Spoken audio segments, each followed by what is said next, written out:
My parents didn't just serve roast beef that night, they served me legal papers. Right there at the dinner table under candlelight, they announced my sister Maddie would take over my clinic and claim 25% of the profit. Everyone waited for me to crumble. Instead, I set down my glass, unlocked my briefcase, and slid a single page across the china. Clause 4.3. The one line that froze my father's smile mid-breath. He didn't know I'd been preparing for this moment longer than he could imagine. No one at that table guessed what else I had tucked inside that case. Would you have fought them then, or waited? Comment your take and subscribe for the full story. I didn't become invisible overnight. It happened little by little in the small rooms of our house, in the way my parents' eyes slid past me toward my sister. When I was 13, I woke up on my birthday to a single card propped against my cereal bowl. The handwriting was my mother's neat and careful, "Happy birthday, sweet girl." I swallowed my disappointment, telling myself it was enough. 2 weeks later, Maddie turned 10. Out in the driveway, a teal scooter waited, ribbons fluttering from the handlebars, a bow nearly as big as her head. Dad clapped. Mom cried, and I snapped the photos. The lens fogged slightly from my breath, and no one noticed I wasn't smiling. I wanted a bike too, but Mom later said, "You were always the practical one, Elena. Books made you happy. Books did keep me company, but that wasn't the same thing as being seen. At school, I won spelling bees, math competitions, little things that earned certificates. They ended up shoved in the kitchen drawer with appliance manuals. Meanwhile, Maddie's finger paintings lived framed in the hallway.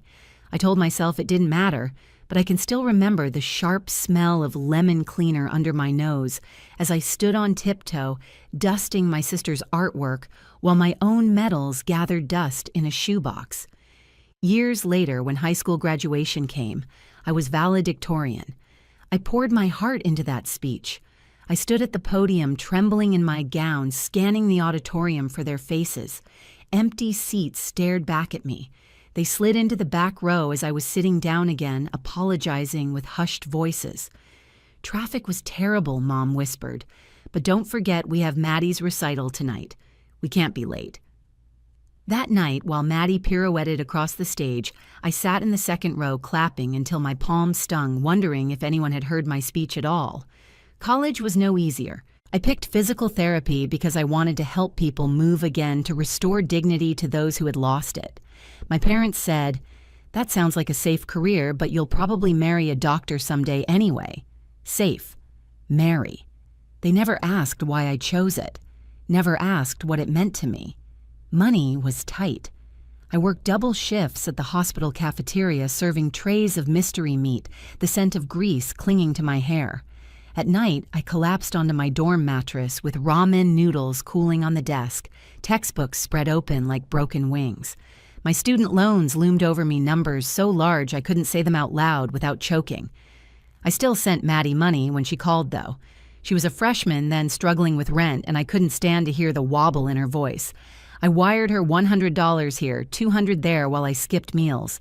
She posted pictures of brunches with friends, plates stacked with pancakes. I didn't comment. The final year of my DPT program nearly broke me.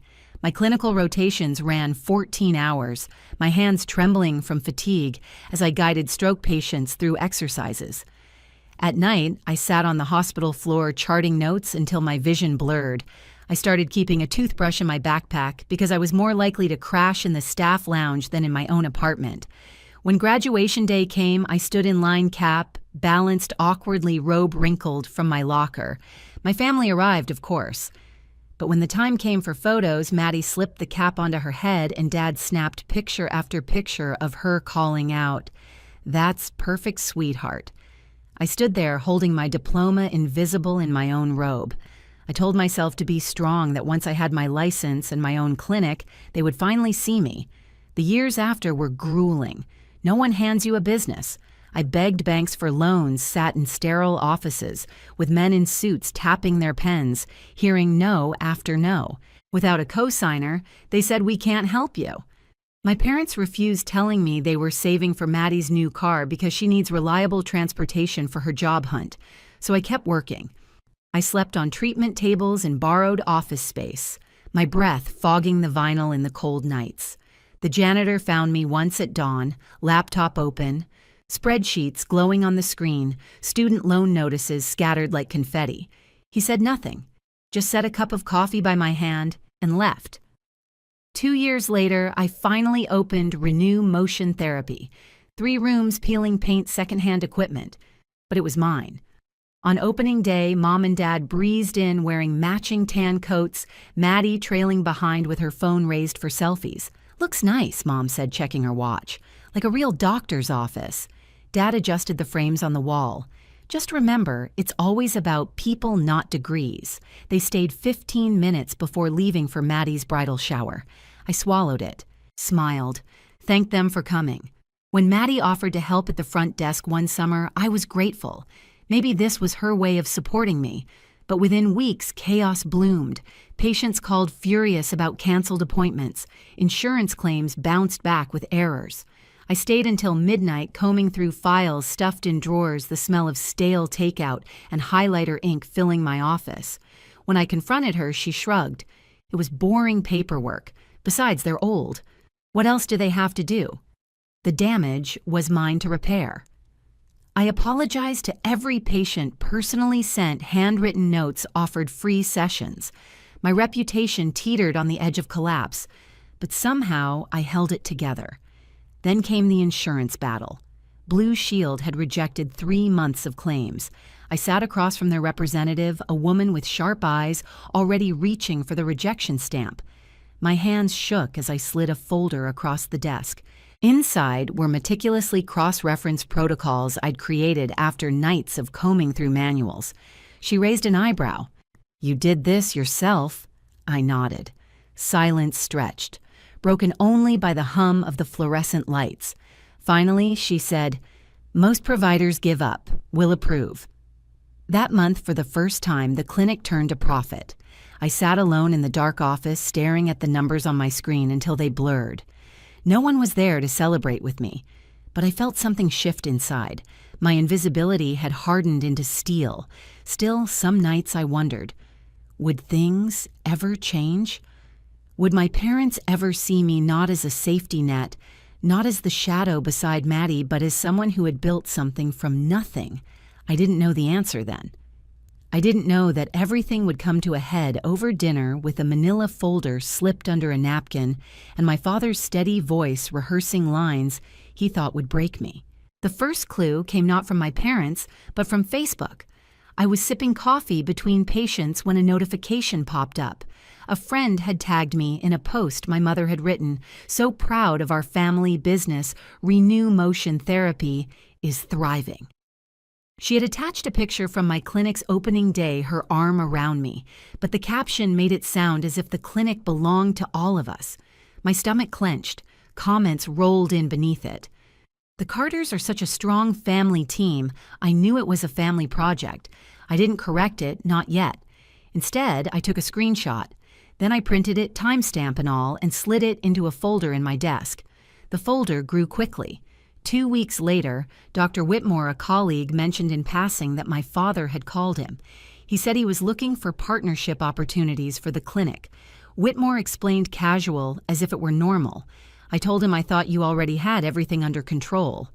I forced a smile. Inside my stomach burned. My father was already fishing in my professional waters. That night, I drafted a short email to Whitmore thanking him for the heads up. Then I forwarded the message to myself, archived it, and printed a copy for the folder. Soon after, Julian, my clinic manager, slipped into my office, closing the door behind him. He lowered his voice. "Elena, did you know your sister tried to pitch herself as our new operations head? To one of the suppliers, he handed me a business card the rep had given him Maddie's scrawled number on the back. I stared at it for a long time. Did they take her seriously? Not really. But it raised eyebrows. I added the card to my folder. The folder became a portfolio. Patient complaints from the summer, Maddie helped at the front desk, scheduling errors, unauthorized discounts, billing mistakes. I organized them by date, binding them neatly.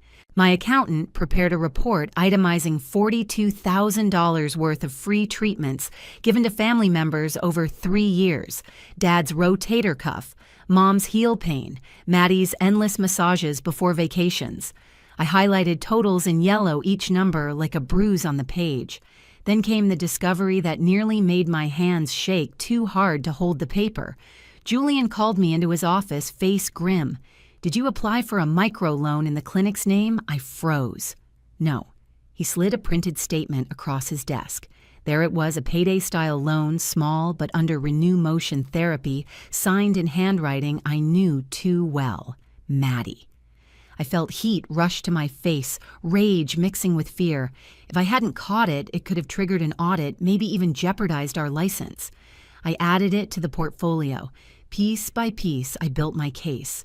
Sometimes I lay awake at night, the folder on the chair beside my bed, its weight like a sentry guarding me. My mind replayed memories of being overlooked, but now they connected like dominoes leading here. Every card, every screenshot, every signed form, it wasn't paranoia. It was proof. Still, part of me wanted to believe it wasn't real, that maybe Mom's post was just sloppy wording Dad's calls, just clumsy pride, Maddie's loan just a mistake. But deep down, I knew. These weren't accidents. They were laying groundwork, rewriting history until my clinic was no longer mine. The tipping point came when I signed the management services agreement with Colorado Health Partners. I'd negotiated hard for weeks, my pen scratching over clauses in late-night calls with attorneys. Clause 4.3 was the one that mattered most. No family members may be employed in management positions without unanimous board approval. I printed 3 copies, highlighted the section, and slid them into protective sleeves. That clause wasn't just ink, it was armor. I hid 1 copy in my office, safe. Another I placed in my briefcase. The third went into a sealed envelope with my lawyer's card paper-clipped to the front. Confront now or wait. The question haunted me daily. There were moments I almost snapped, like when Mom breezed into the clinic unannounced, leaving a note on Julian's desk. "We need to discuss senior discounts, call me." Or when Maddie cornered me after a family barbecue, chirping, "When I redecorate your office, I'm thinking white marble at the front desk. Super chic."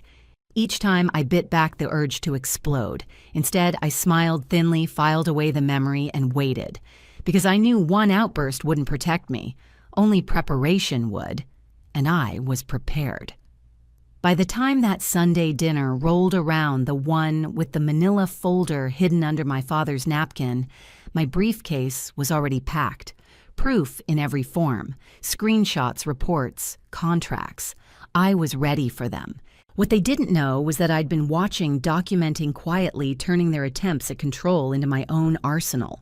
By the time the evidence filled an entire portfolio, I realized gathering proof wasn't enough. I needed a plan, one that wouldn't just defend me, but end the constant encroachment once and for all.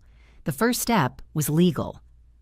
I booked a quiet meeting with my attorney, a sharp woman named Patel who never wasted words. I spread my papers across her oak desk, the fluorescent lights above humming.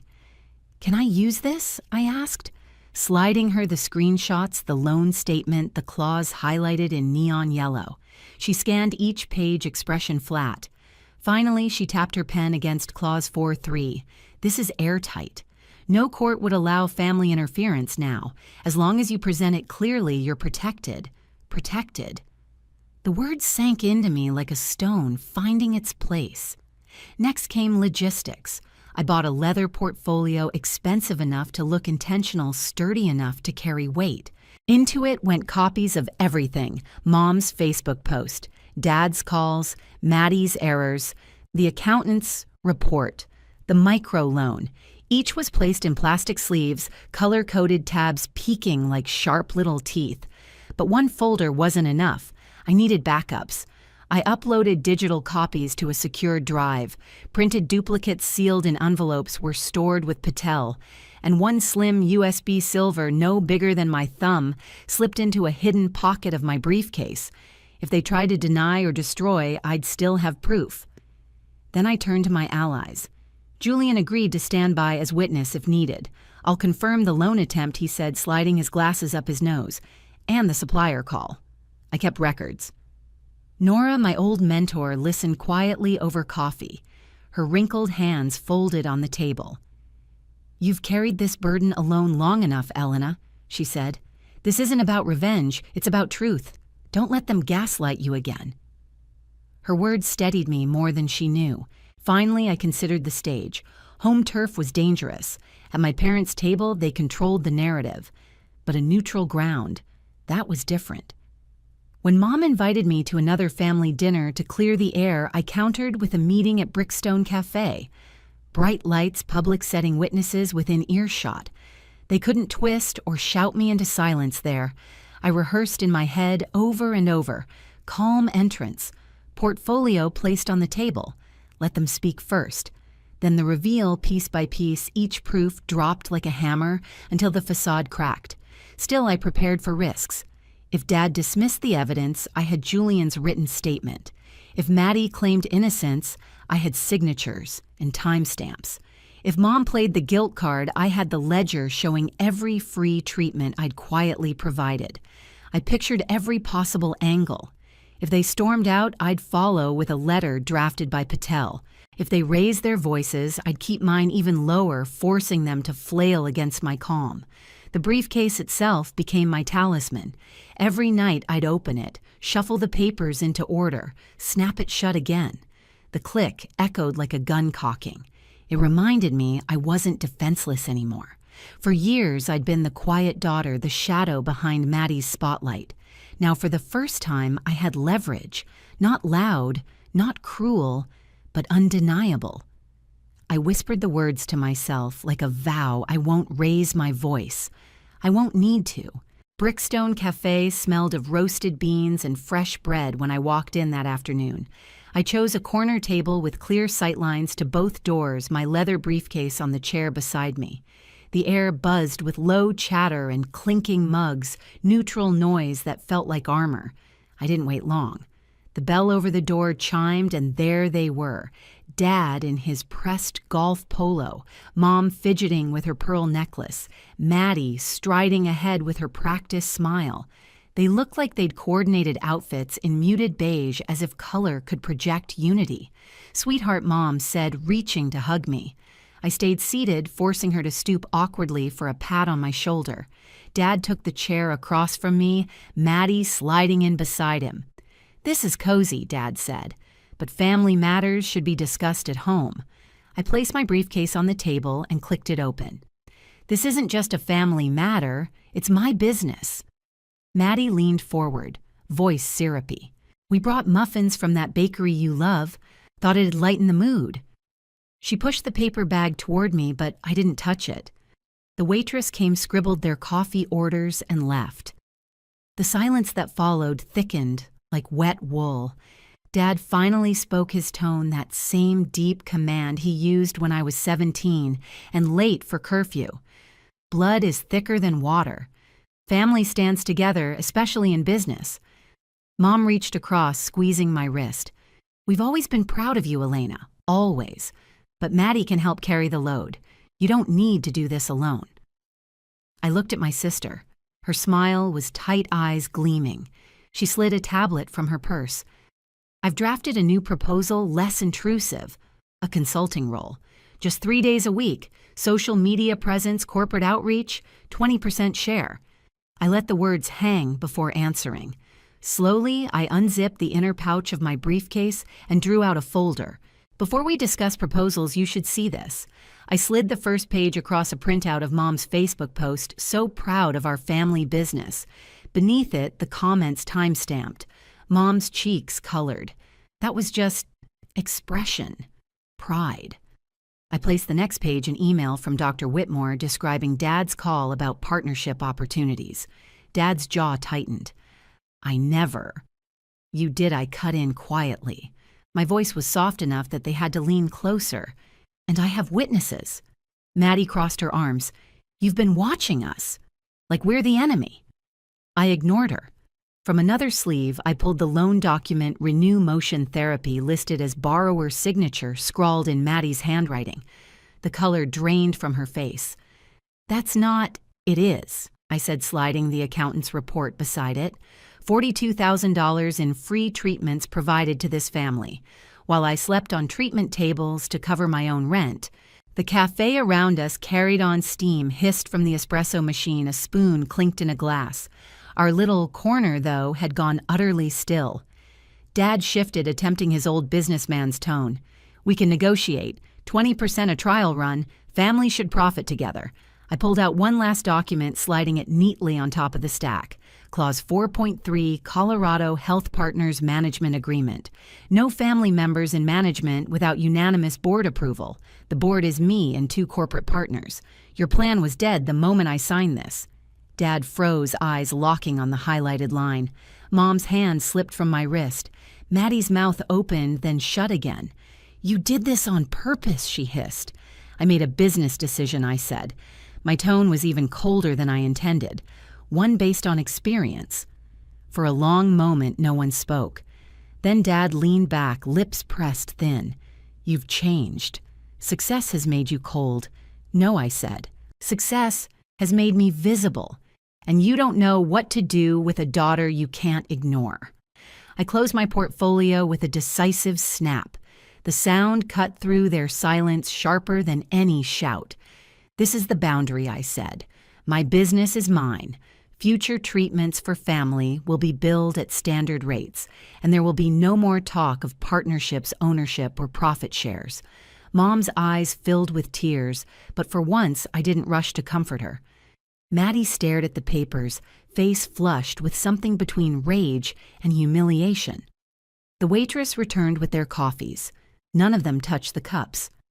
I left a $5 bill on the table for mine, stood, and lifted the briefcase. It felt lighter than it had in months. As I walked toward the door, I could feel their eyes drilling into my back, but I didn't turn. For the first time, I was leaving on my terms. The fallout came fast. Within a week, whispers spread through the community. At Bridge Club, neighbors asked my mother why she'd called the clinic a family business when the truth was out.